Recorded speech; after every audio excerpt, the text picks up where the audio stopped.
નમસ્કાર ભાવનગર.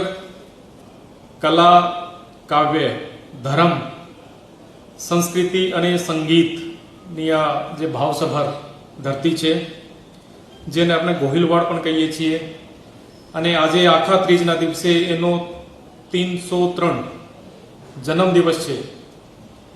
ત્યારે આ કાવ્યના ભાગરૂપે જે મારા અંદરનો કવિ છે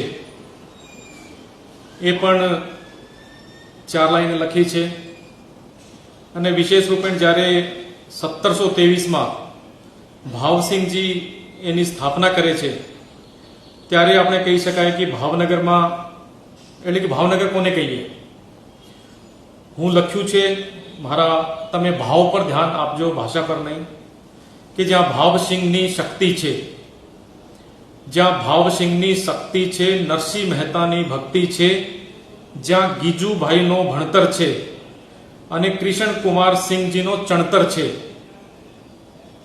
ગૌરીશંકર, પ્રભાશંકર, મૂળશંકર, રવિશંકર, ગૌરીશંકર, પ્રભાશંકર, મૂળશંકર, રવિશંકર, ગંગા સતી, શ્યામલદાસ, ઠક્કર બાપા, નંદકુંવર, અને આ છે ધરતી જેના ઉપર મોરારી બાપુ પેદા થાય છે, તે ભાવનગર કહેવાય છે, તે ભાવનગર કહેવાય છે. તમામ ભાવનગરવાસીઓને મારા તરફથી ખૂબ ખૂબ શુભેચ્છા.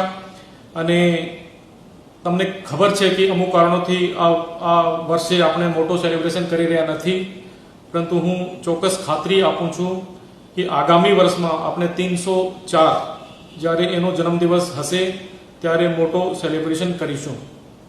ફરીથી તમામ જિલ્લા પ્રશાસન વતી, સરકાર વતી તમામ ભાવેણાઓને ભાવનગરના જન્મદિવસની ખૂબ ખૂબ શુભેચ્છા. ધન્યવાદ.